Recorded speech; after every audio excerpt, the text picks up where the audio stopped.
I joined politics in 1978 as a vice chairman of a ward in Ekwetedo, Lagos, MPN. That's the truth. And I'm still, by the grace of God, I'm still active. I'm not saying I'm the oldest politician alive. No. I'm saying oldest politician still in practice, still in the art of practice of politics in Nigeria. I may have contemporaries. I don't have senior. So, when Baba Adebanjo called me, he said, I've read that you want to be president. I said, yes. He said, Onijogbo, you're a troublemaker. I said, no, I'm not making trouble. I said, Baba, you don't know what's going on in our own party. You're not a member of PDP. I'm a PDP person. PDP want to pick Hausa person to come into power, after Buhari. I said, that doesn't make sense to me. It makes a mockery of our federalism. It makes a mockery of our unity as a nation. For me, it directly hits and undermines, my essence as a human being. I am not inferior to any Nigerian, either by birth, education. If it is by birth, I'm a prince. If it is by education, I was educated in the best school in Nigeria. I belong to one of the best professions. I qualify as a medical practitioner. I've always lived well, so I have more than an average intellect. So I don't see myself lower than any Nigerian. So why should I now become a second-class citizen that is not worthy of any consideration in the same country in which I am in? It's not possible. So I revolted very strongly against that. It's personal. So Baba then said, look, let's face it. If this power were to rotate to the south, which section of the south should it go? So I said, Baba, let us be factual. Southwest has been president, Obasanjo. South has been president, Jonathan, in recent times. Only Southeast has not had a shot at it. And I find it to be an injustice. But, there's nothing a single person can do. So if they can fight for themselves and you can support them, so be it. So Baba said, why don't we just support them? So I said, I agree. That's what happened. Baba Adebanjo, thank God, is still alive. He called me to his bedroom. We had a discussion. So I agreed. And I left him. Well, I went back, at that time I was staying in Ikweru. I went back to Ikweru and I called my political associates and I told them of the encounter and what I decided, and that I was going to drop out of the race. So they said, who are we going to support? I said, well, if you're going to support the East, there's Pius Ayim, there's Peter Obi, there's one or two other persons. I said, for me, I think Peter Obi is the one that has the greatest appeal. So we agreed. And the next day, I went to that press center in Abeokuta. It's on record. And I declared that I was dropping from the race and that I was going to support Peter Obi. As of that time, Sheye, I have never met Obi. I've never discussed with him. I have not seen him. I don't know anything. I only knew that he wanted to be president. It was 5 days later that Obi called me on phone and said, Egbon, I heard everything you said. I was in Morocco or something. I think it was in Morocco. He said I was in Morocco or Egypt. I don't know.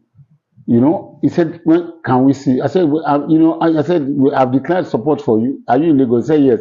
So I said, let's meet at Southern Sun for lunch. So we went to Southern Sun for lunch. We had lunch for about 2 hours. We discussed. I said, look, please join me. Come and be my director general of my campaign. I said, gladly I will do it. That's how the journey with Obi started. And when it was crystal clear to us, all right, that we cannot get the ticket under APC, the gladiators were too many, the odds that were against us were unsurmountable, clearly. So Obi and I sat down in the hotel room in Abuja and we said, look, let's face it, if we stayed here and take part in the primaries, and after that then go and say we want to contest under another party, it will not look good to the public.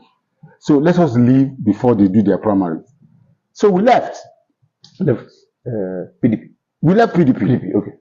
The letter was written Obi's letter of resignation was written. And for 3 days, it was on his table in the hotel room. So I woke up one morning and I said, Peter, this letter is still here. I said, I'm going to go and deliver it today. I took the letter without his express permission, but it was there. I took the letter and I went to the National Secretariat of PDP. The national chairman was not there. But I dropped it and I signed. And they signed the acceptance copy for me. That was how we left. So we started to look for which party will accommodate us. Most of the other parties, I don't want to castigate anybody. The parties that they are on. The conditions they gave were not too favorable, and many were not, directly very forthcoming. In all honesty, the party that gave us the most favorable conditionality and support, and were not, really looking for anything, was the Labour Party. Abure and his gang. I will commend, when people do things that are good, we should commend them. Abure and one Ojuku, who was the national organizing secretary, they, for whatever reason, they did not demand money from us.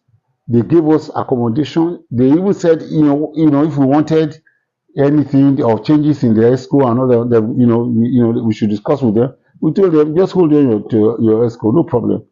Let us work together. So we went to Asaba and had the convention, and Obi was nominated. So that was how we started the journey. The journey between Peter Obi and I was based on our repulsion for a northern candidate to succeed Buhari. We wanted a southern candidate in our party. And our party was not going to pick a southern candidate, so we left it. But our union, our cooperation, the basis of our political association between Obi and I was that we will fight for a southern candidate, which in this case was him. So we went for the election, and we lost the election. People say I should not say we lost. We lost. They said APC rigged. Look, if you say APC rigged, which party did not rig? Which election had not been rigged since 1999? I'm a practitioner. I took part in all elections in 1998. In Nigeria, from 1998 to date, were rigged.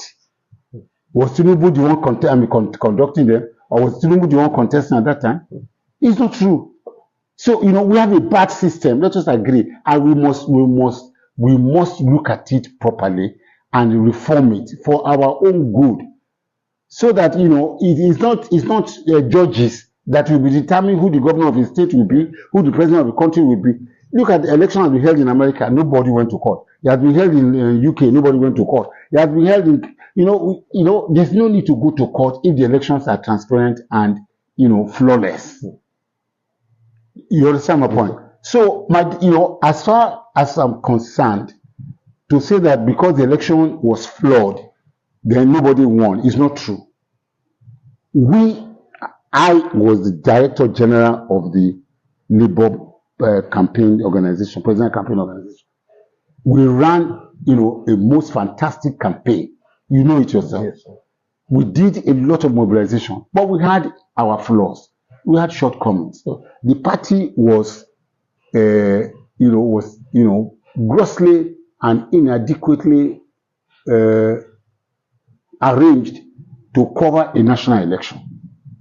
We didn't have what it took. The structure that covers the country was not there. We didn't have it.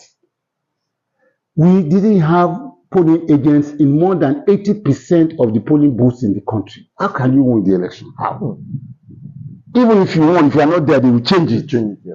As long as there are not the agents and the presiding officers are not angels, they will change it. And I've said it before, in any country where illiteracy is preponderant and poverty is rife, you can't have democracy. You can't have true democracy.